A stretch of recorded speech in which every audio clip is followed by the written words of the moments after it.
Is Among the Living a forgotten noir film worth watching, or should it have stayed dead? Find out today on Really Old Movies.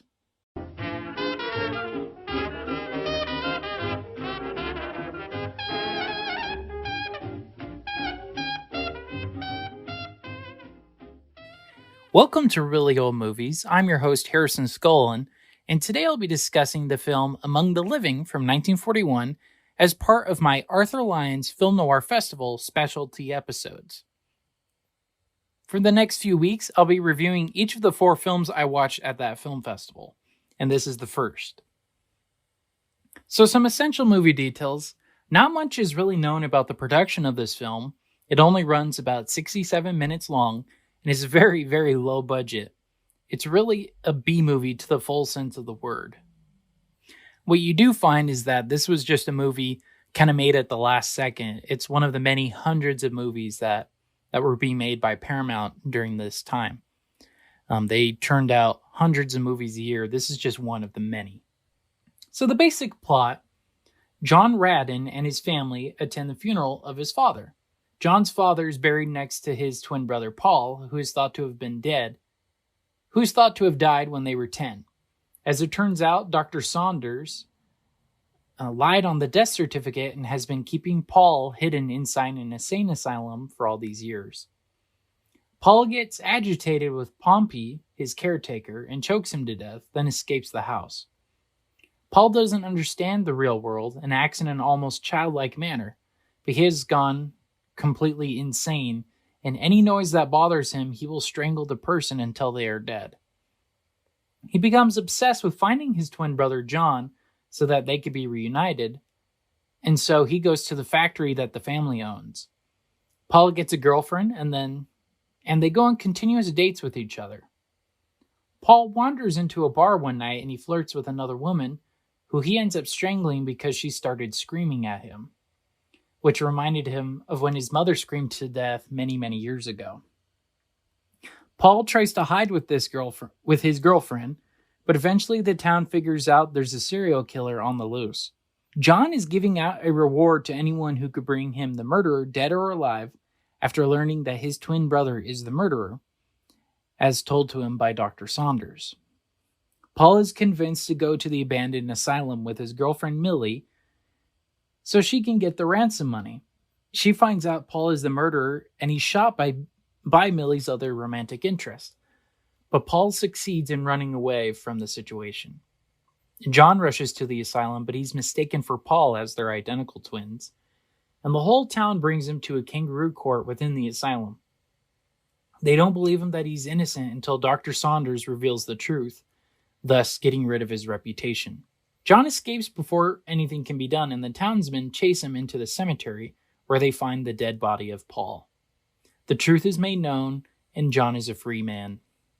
And that's the plot to Among the Living from 1941. So now I'll get into my actual review on the movie itself. So the plot, I gave it a 2 out of 5. I thought it was really strange. And I also hated that the movie just starts right away without any setup. There's no setup at all. I get the feeling that many things were cut because the film is really, really short. And it seems that some expository or any setup was cut out. Because it's a B movie, I think they cut it super short so they could just add it on to the other ticket, to the other film that was being premiered. And so, yeah, that's why I don't like the plot. I feel like so much of it is missing. It's a really strange plot. It's kind of a mix of noir, gothic horror, as Alan Rhodey said at the film festival.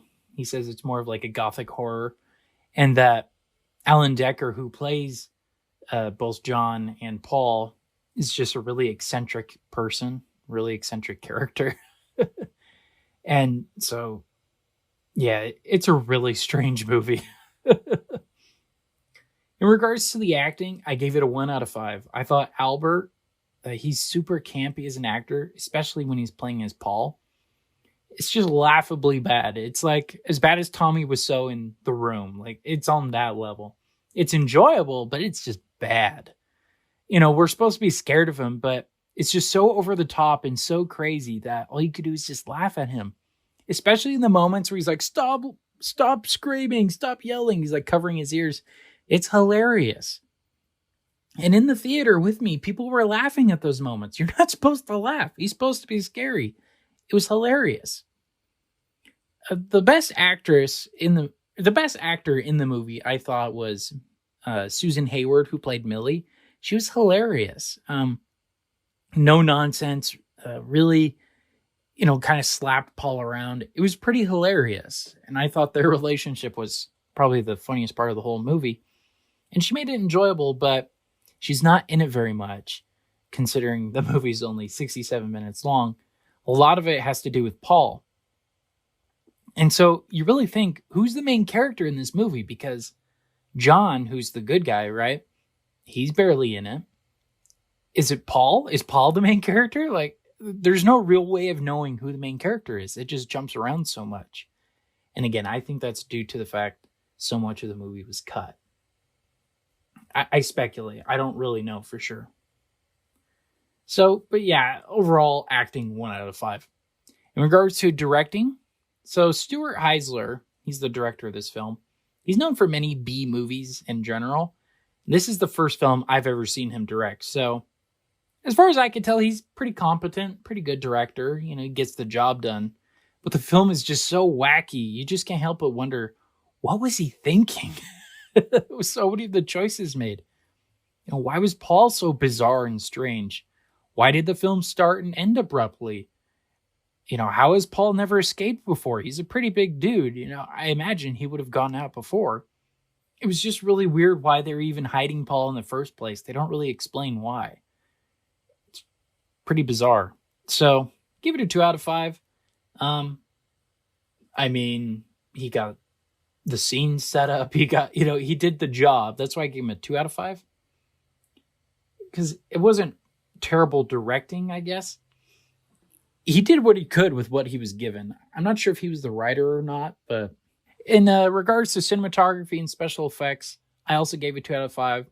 Very low budget. You could tell the whole thing was done in a studio. There were 3 sets the whole movie. It was very, very low budget.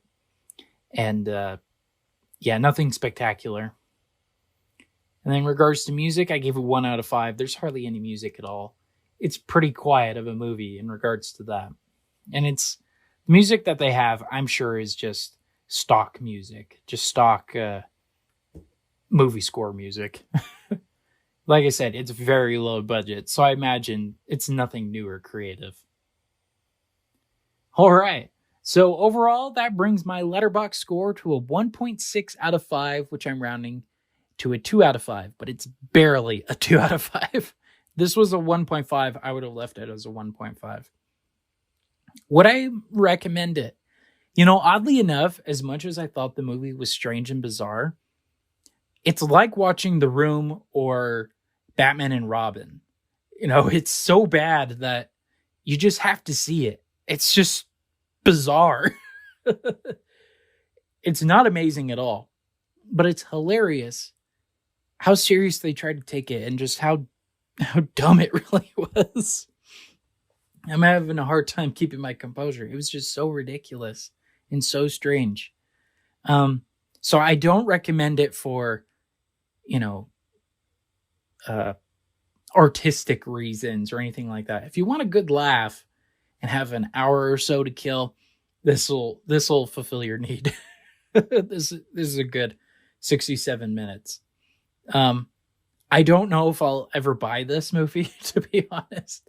I might, just for the fact that I saw it at this film festival and thought that was pretty cool. But I don't know, man. It was such a weird movie. Well, those are my thoughts and feelings on Among the Living from 1941. Thank you so much for listening to today's episode. Make sure to subscribe to our Instagram and Facebook at Really Old Movies, where I discuss details about the week's particular film.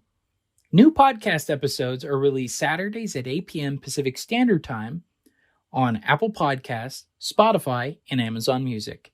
All right, well, thank you so much for listening to today's episode. This has been Really Old Movies. I'm your host, Harrison Skolin. Take care.